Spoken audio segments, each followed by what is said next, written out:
All right, hey everybody, welcome back to the channel. This is Rob here at Smirking Gun Reviews, and today we're going to be talking about the new Amazon Prime movie, The Tomorrow War. Before we get to that, if you like what you see here, please don't forget to hit the like button and subscribe to the channel. So let's just jump right into this, because I started watching this last night at about 10, and got about 30 minutes in, and then finished it while I was donating plasma just now. And I watched it on my Amazon Fire tablet. I can see why this would be on the big screen. It's a big blockbuster popcorn movie. I had no problem watching it on my TV in my room or on a tablet. I just didn't, and there's a reason for that. But the other night we were talking about this right after the 2,000 subscriber live stream we did, and I came down pretty hard on this movie from the trailer I saw and the vibes I was getting from it. And just Chris Pratt being Chris Pratt. And that's not a bad thing. I like Chris Pratt a lot. You know, I liked him when nobody was watching Parks and Rec. I was loving him as Andy. And I've liked a lot of the stuff that he's done. But, you know, he's Chris Pratt in these movies. Even when he's Star-Lord, he's Chris Pratt to me. And so I have a little bit of a built-in, just kind of like he's just doing his thing. I was I was excited to see what Ivan Strahovski was going to do in this movie because, you know, after spending the last 4 seasons on The Handmaid's Tale, being one of the most vile characters I've ever seen, it's nice to see her be in a hero role for a change. It's kind of like, uh, Lena Headey from Game of Thrones. Like when you see her on that show, and you go back and you watch the Sarah Connor Chronicles, and you get to see her be a good guy. It's nice. But I came down pretty hard because what I saw in the trailer, I didn't like. I didn't like any of it. I didn't like any of it. But that came down to personal taste because I used to really like big budget blockbuster disaster movies, alien invasions, you know, all the stuff that I don't like now. All the stuff that like Michael Bay does and Roland Emmerich does. I used to really like that stuff when I was young. When I turned into a bit of a snob. Pardon me, I got a cough. Running coughs. I used to like all that stuff. And there's nothing wrong with it. Like what you like. If you're entertained by this kind of stuff then and now, great. I happen to just kind of be tired of the whole action movie scheme that they almost all follow. I also thought that the movie looked pretty cheap from the trailer. I thought that the aliens looked kind of weak in the trailer. I just thought the whole thing just felt like it's just not for me. I have, like I said, I'm kind of built now to just not like the big popcorn franchise movies, except when it comes to like this, if I'm down with it, like comic books. I love comic books, so I'm down with the big blockbuster comic book movies because I've been waiting my whole life for those. I haven't spent the last 40 years watching comic book movies over and over and over. The best I had was like Batman 89 and Batman Returns, and then like 10 years later we had X-Men and Spider-Man and stuff, but not even those were all that great.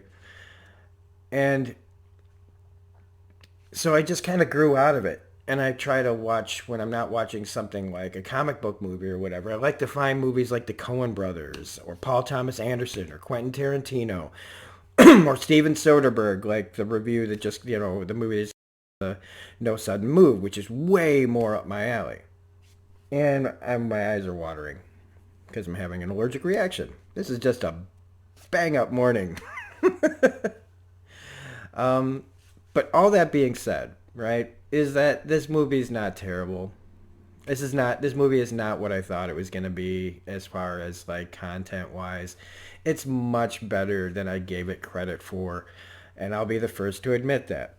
I'll also admit that Chris Pratt is charming as ever in this movie. He is just as good, and he's a little bit different because this time he's a dad. And I don't think I've ever really seen him play a dad before. He's always been kind of the goofball renegade. And this, he's a guy with responsibilities, and it was nice to see him play that. He and serious, and of course he's a scientist and who's also cut.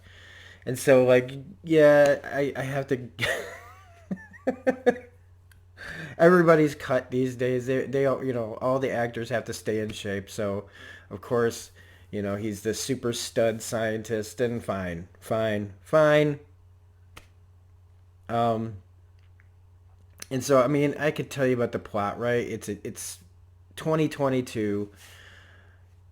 Chris Pratt, he's a guy who wants to find purpose in his life, and all of a sudden on TV during the World Cup, I guess they chose the World Cup because that'd be when the most people in the world would be watching at the same time all over the world. Come back from the future to tell us that there's a alien invasion and we're all about to die and they need our help to do it. Which I thought was pretty funny because it's like, oh, you mean all the kids that think we suck?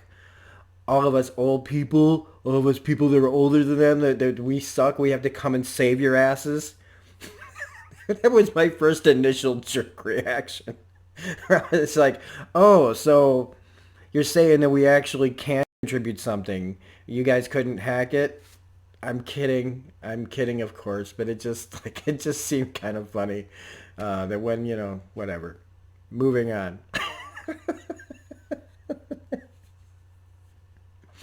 So they, a whole bunch of untrained people are forced in a draft to start going to the future, where they have to spend 7 days trying to fight this basically unwinnable war where almost nobody comes back alive, and if you do come back alive, you're basically a cripple or mentally fucked up from what you've seen. Because nobody had any real training to get into war. And I mean, if you know PTSD, regular soldiers who've been trained come back messed up. So some guy who just, was one day, picking up, as a garbage truck driver or a lawyer or just a teacher suddenly finds themselves in their street clothes with a gun fighting in the future against these giant white fucking nightmares. So I thought that the premise was kind of all right. Um, and of course, Chris Pratt finds himself drafted and he has to go to the future. Now, one of the things I found interesting about this movie, well, not really interesting, more like this is in the first half hour of this movie, you basically know how everything's going to play out. They set up in the first 5 or 10 minutes a huge chunk of where this movie is going to go, and then maybe by the time he sees his dad played by J.K. Simmons, you really solidify where and exactly this movie is going to go, and you can kind of follow that all the way through this movie. So it kind of like it took away the stakes for me, just knowing where it was all headed.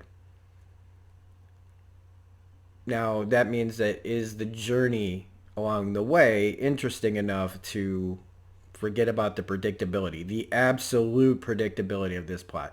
Now, not everybody's going to see this. I think a lot of critics that when we talk about this and we say it's predictable, doesn't mean that everybody else is going to find it predictable. Some people are going to be like, "Oh my god, I didn't see that left turn coming a mile away." But when you've seen as many movies as I have, you just kind of can map these things out, and very rarely did it deviate. It did deviate near the end because it felt like, well, I don't want to get into spoilers, but like everybody kind of has a shelf life in this movie. Most of the time, it plays out exactly the way you think it would, and a couple of times it surprises you, but most of the time, in the end, what did you think? How is this movie gonna end? You know, if this movie had had the balls to have a really dark ending, I'd still probably say I would have. Movies like this have to have a happy ending. Otherwise, the audience is going to walk out of there feeling cheated.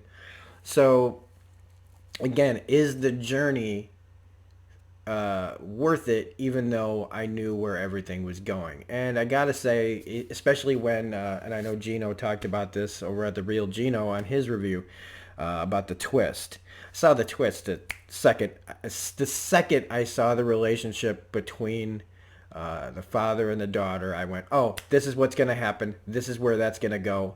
And I was 1,000,000% right. But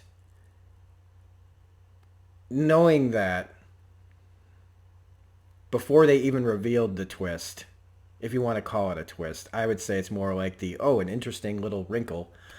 Um, I did think that there was a good amount of character development so that you did kind of care about what was happening. And because these aliens are so OP, we're going to talk in video game terms because a lot of this did feel like I was watching cutscenes from a video game that I really would like to play. Thank you. Make the Tomorrow War a game. I wouldn't mind shooting these white spikes.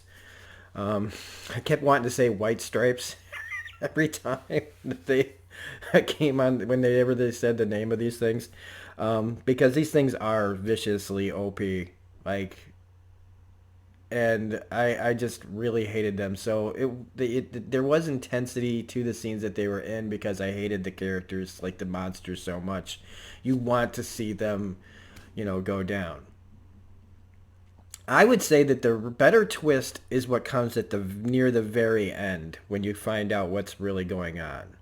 And I don't mean how they try to finally defeat them. I liked the twist of the actual monsters. I thought that was kind of interesting. It made me think of like Predator and Aliens a little bit.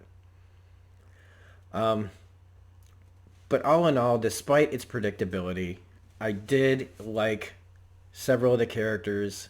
I was engaged. I did get tensed up. I was worried for our characters because, again, your hero is only as good as its villain.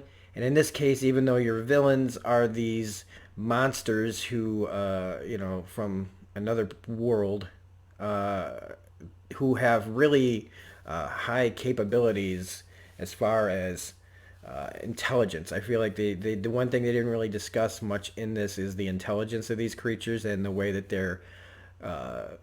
they coordinate attacks and everything. I thought that was a little underplayed. We just kind of look at them as monsters and not enough as what these creatures are really like. Um, but that being said, it is watchable. It is long, but I do think that it needed to be this long because otherwise you'd lose out on some of the important character stuff that has to happen. Some of the comic relief worked, some of it doesn't. Again, predictability of side characters is in here. There's a scene at the beginning where a kid's talking about volcanoes and you go, I wonder if that's going to come up later. And it's like, it totally does. Even though these are grown people, they could go find an expert on volcanoes. Wouldn't be that hard. Oh, but I know a kid in my class, so let's just go there. Like, no, you could also just make a phone call. You just came back from a government. You just came back. I'm trying not to say things that spoil the movie, but it's just, again, you could pick apart this movie after you are done watching it and you really think about it. I was picking it apart a little bit, but not to the point where I didn't enjoy it. Will I watch it again?